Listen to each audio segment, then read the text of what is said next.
two most important days of your life are the day that you're born and the day that you find out why. I truly believe that this is true. We all humans are on have to ask themselves three questions. First question is, who am I? Second question is, what do I want? Third question is, how am I going to get there?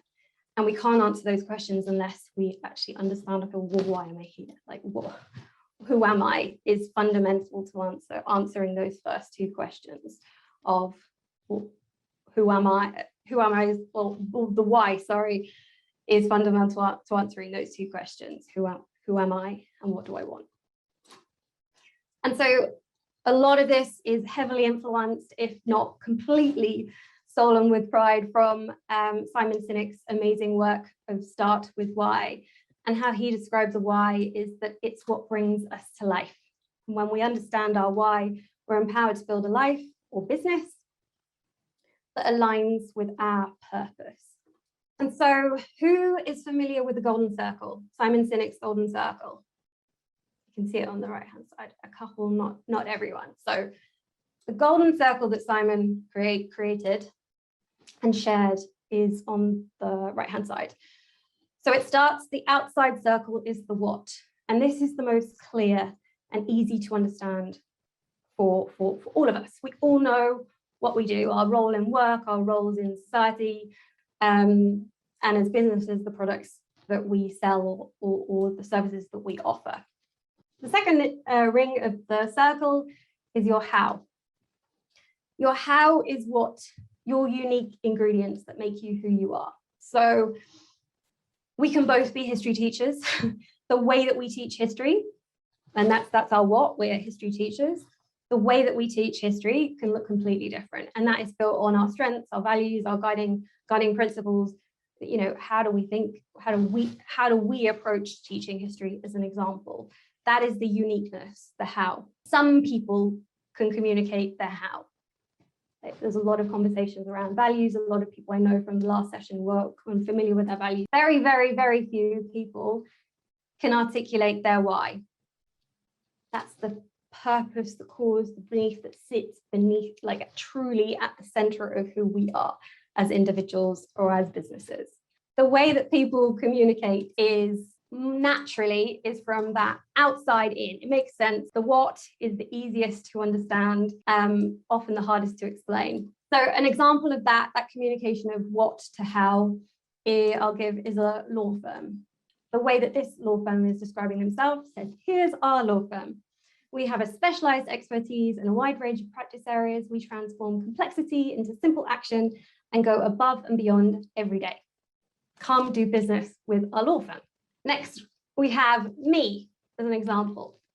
If I communicate like this, I'd say, hi, I'm Chloe. I'm a leadership coach. How? I empower individuals to unlock the full potential within themselves. I'm passionate about supporting them to strategically create the lives that they want, overcoming obstacles to get there. Come and be coached with me. That's the behavior that we want. That's the outcome that we want, right? So the way that Simon Sinek talks about the golden circle, he likens it to the human brain. And the challenge is that the human brain, in terms of the way that human brain works, is you've got the neocortex, that talks to the what. That's responsible for all of our language, all of our rational and analytical thought. Who thinks that they are a rational decision maker? Yeah, Jess, James, Leo smiling, Tyler. I think we all think that we're a rational decision maker, right? Because it's that's our neocortex. Our neocortex is verbalizing and putting words to communicate why we do things. But really, the driver of why we do things is our limbic brain. Our limbic brain is responsible for all our feelings, like trust and loyalty, plus all human behavior and decision making. Yet it has no capacity for language. So the challenge is that most of us don't necessarily know why we're doing things, why we buy certain things, why we choose to make certain decisions. We post-rationalize using our neocortex to explain to ourselves and justify what we've done. So I'm going to ask everyone, and you can pop it in the chat, what was the last big purchase you made? My car. Amazing. Okay.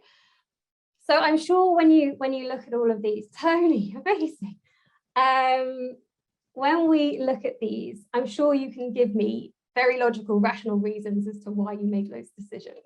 The last thing I bought was this webcam that we're currently using. And I could tell you that I did all the research, which I did. This would all be true. I did all the research to look up, which one is right.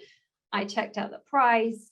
I decided I'm going to go for the middle one because I spoke to a friend. He said it was pretty good, etc. And so I could say that my neocortex was driving the ship here, and I was making a rational decision about what webcam to choose. However, underneath all of that was something to do with my identity and what it meant. So the reason that I didn't go for the most expensive one, which I could have post-rationalized, or not, a more expensive one, was saying something about who I am and about what I am and what I represent in that context of making a decision on a webcam. Does that sort of make sense? The decisions we make are often in this unknown, unseen, untapped part of our brain that we post-rationalize with logic. So the reason I share that, the way we generally communicate and the way the world communicates is back to front. We communicate from what to why, and that doesn't drive behavior. What drives behavior is when you're talking to that limbic part of the brain.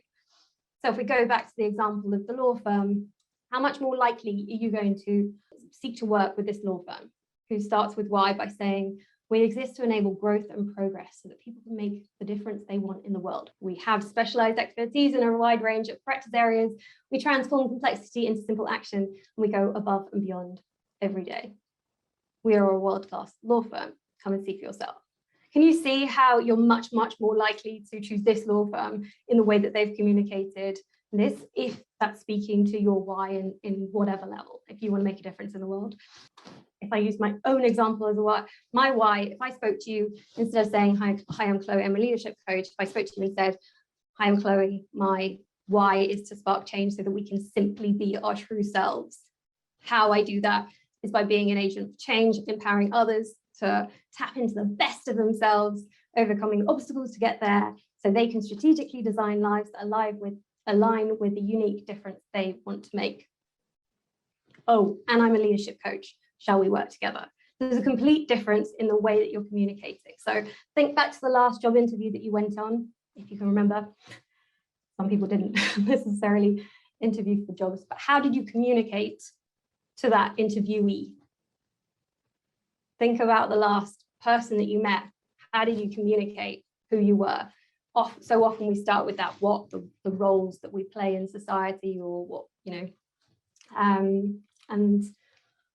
but what we know now is that if we communicate with purpose first in a way that drives decision-making and behavior, that's what really changes the dial.